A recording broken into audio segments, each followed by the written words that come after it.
Hi dear friends, അസ്സലാമു അലൈക്കും. Welcome back to FF family. ഇന്ന് വരെ ആരും ട്രൈ ചെയ്യാത്ത വെറൈറ്റി ഹെൽത്തി സ്നാക്സ് റെസിപ്പിയുമായിട്ടാണ് വന്നിരിക്കുന്നത്. എൻ്റെ വീഡിയോ കണ്ടുകൊണ്ടിരിക്കുന്ന സമയത്ത് നിങ്ങൾക്ക് ഇഷ്ടപ്പെടുകയാണെങ്കിൽ ഒന്ന് ലൈക്ക് അടിക്കുക. അതുപോലെ സബ്സ്ക്രൈബർ ചെയ്യാതെയാണ് കാണുന്നവരാണെങ്കിൽ ഒന്ന് സബ്സ്ക്രൈബ് ചെയ്യണേ. ഞാനിടുന്ന വീഡിയോകൾ ഉടനടി നിങ്ങൾക്ക് ലഭിക്കാനായി സബ്സ്ക്രൈബ് ബട്ടൻ്റെ തൊട്ടടുത്ത് കാണുന്ന ബെല്ലൈക്കൺ ഒന്ന് ക്ലിക്ക് ചെയ്യുമ്പോൾ ഓൾ എന്ന ഓപ്ഷൻ എനേബിൾ ചെയ്യാൻ മറക്കരുതേ. നമുക്കിവിടെ ചക്ക വെച്ചാണ് ഈ സ്നാക്സ് റെസിപ്പി തയ്യാറാക്കിയെടുക്കുന്നത്. ആദ്യം തന്നെ നമ്മളൊരു 10 ചക്കയാണ് എടുത്തിരിക്കുന്നത്. ആ 10 ചക്കയുടെ ചക്കക്കുരും ചവണിയൊക്കെ ഒന്ന് മാറ്റിയെടുക്കാം. ഇനി നമുക്കൊരു ചക്ക 4ആയിട്ട് ഇങ്ങനെ കട്ട് ചെയ്തെടുക്കാം. അത് നമുക്ക് കൈ വെച്ച് തന്നെ ഇങ്ങനെ കട്ട് ചെയ്തെടുത്താൽ മതിയാകും. വീഡിയോയിൽ കാണുന്നത് പോലെ നൈസുമല്ല കട്ടിയുമല്ലാത്ത പരുവത്തിൽ നമുക്കൊന്ന് കട്ട് ചെയ്തെടുക്കണം.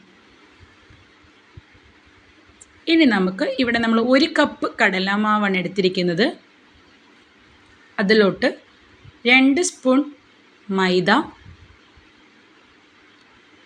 2 സ്പൂൺ അരിപ്പൊടി, ഇടിയപ്പത്തിനും ഒക്കെ പൊടിച്ചു വച്ചിരിക്കുന്ന അരിപ്പൊടിയാണ് എടുത്തിരിക്കുന്നത്, 2 സ്പൂൺ, 1 സ്പൂൺ മുളക് പൊടി, കുറച്ച് കായപ്പൊടി, 1 സ്പൂൺ പെരിഞ്ജീരകപ്പൊടി, ഇത്രയും ചേർത്ത് നമുക്ക് കുറേശ്ശെ മിക്സ് ചെയ്യാം. നമ്മളിവിടെ 1 കപ്പ് വെള്ളമാണ് എടുത്ത് വെച്ചിരിക്കുന്നത്. ഓരോരുത്തർക്കും വെള്ളത്തിൻ്റെ അളവ് വേറെ ആയിരിക്കാം. പക്ഷെ നമ്മളൊരു 3/4 ഗ്ലാസ് വെള്ളത്തോളം നമ്മൾ ഈ മാവിലോട്ട് ഒഴിച്ചാണ് നമ്മളൊന്ന് മിക്സ് ചെയ്തെടുക്കുന്നത്. ഈ സമയത്ത് നമുക്ക് ഉപ്പും സോഡാപ്പൊടിയും ഇപ്പം ഇട്ട് തയ്യാറാക്കി എടുക്കരുത്. നമുക്ക് മാവൊക്കെ മിക്സ് ചെയ്ത് പൊരിക്കുന്നതിന് തൊട്ട് മുമ്പ് വേണം നമുക്ക് സോഡാപ്പൊടിയും ഉപ്പും ഇട്ട് മിക്സ് ചെയ്തെടുക്കാൻ. ഇതാണ് നമ്മൾ മാവിൻ്റെ പരുവം.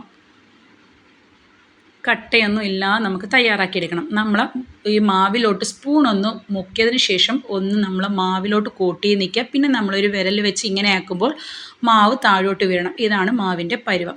ഇനി നമുക്കൊരു പാൻ അടുപ്പിൽ വെച്ച് ചൂടായതിനു ശേഷം ഓയിൽ ഒഴിച്ചു കൊടുക്കാം. കോക്കനട്ട് ഓയിലാണ്. ഇനി നമ്മൾ മാവിലോട്ട് സോഡാപ്പൊടിയും ഉപ്പും കൂടെ ആഡ് ചെയ്ത് കൊടുക്കാം. ഒരു നുള്ളു സോഡാപ്പൊടിയും കുറച്ച് ഇതിനാവശ്യമായ ഉപ്പും കൂടെ ചേർത്ത് വേണം ഒന്ന് മിക്സ് ചെയ്തെടുക്കാൻ. ഇനി നമ്മളെ ചക്കയൊക്കെ നമ്മൾ മാവിലൊന്ന് കോട്ട് ചെയ്തെടുക്കാം. ഇനി നമ്മളെ എണ്ണയൊക്കെ ഒന്ന് ചൂടായി വരുമ്പോഴത്തേക്കും നമ്മൾ ഈ ചക്ക കോട്ട് ചെയ്ത് വെച്ചിരിക്കുന്ന ചക്ക ഒന്ന് ഫ്രൈ ചെയ്തെടുക്കാം. ഫ്ലെയിം നല്ല ലോയിൽ, ചട്ടി ചൂടായി എണ്ണ ഒഴിച്ച് നല്ല ഒന്ന് ചൂടായതിന് ശേഷം ഫ്ലെയിം കുറച്ച് വെച്ചതിന് ശേഷം മാവ് കോട്ട് ചെയ്ത് പൊരിച്ചെടുക്കാവൂ.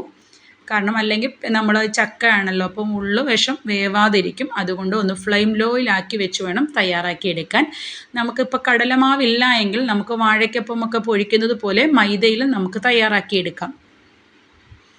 അങ്ങനെ നമ്മൾ ടേസ്റ്റി ആയിട്ടുള്ള ചക്ക വെച്ച സ്നാക്സ് റെഡി ആയിട്ടുണ്ട്. ബാക്കിയും നമുക്കിതുപോലെ ഒന്ന് പൊരിച്ചെടുക്കാവുന്നതാണ്.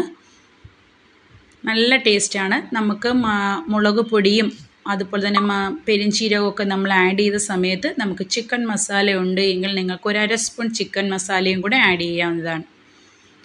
അങ്ങനെ ബാക്കിയും നമുക്ക് ഇതുപോലെ തന്നെ ഫ്ലെയിം നല്ല ലോയിലാക്കി വെച്ച് തന്നെ നമുക്ക് ചക്ക പൊരിച്ചെടുക്കാവുന്നതാണ്. കുട്ടികൾക്കും വലിയവർക്കും ഒരേപോലെ ഇഷ്ടപ്പെടുന്നതാണ്. പുറമേ നല്ല ക്രിസ്പിയും അകത്ത് നല്ല ജ്യൂസിയുമായിട്ടുള്ള സ്നാക്സാണ്. കുട്ടികൾക്കും വലിയവർക്കും ഒരേപോലെ ഇഷ്ടപ്പെടുന്നതാണ്. ഈ സമയത്ത് നിങ്ങൾ എന്തായാലും മസ്റ്റായിട്ടും ട്രൈ ചെയ്ത് നോക്കേണ്ട ഒരു സ്നാക്സ് തന്നെയാണ്. ഇതിൻ്റെ കൂടെ കട്ടൻ ചായയൊക്കെ വെച്ച് കഴിക്കുകയാണെങ്കിൽ നല്ല ടേസ്റ്റാണ് കേട്ടോ. നിങ്ങൾ ഈ വീഡിയോ ഇഷ്ടപ്പെടുകയാണെങ്കിൽ ഒന്ന് ലൈക്ക് ചെയ്യുക. അതുപോലെ നിങ്ങളുടെ ഫ്രണ്ട്സിനോ റിലേറ്റീവ്സിനോ റെസിപ്പി വീഡിയോ ഇഷ്ടപ്പെടുന്നവർക്ക് ഒന്ന് ഷെയർ ചെയ്ത് കൊടുക്കുക.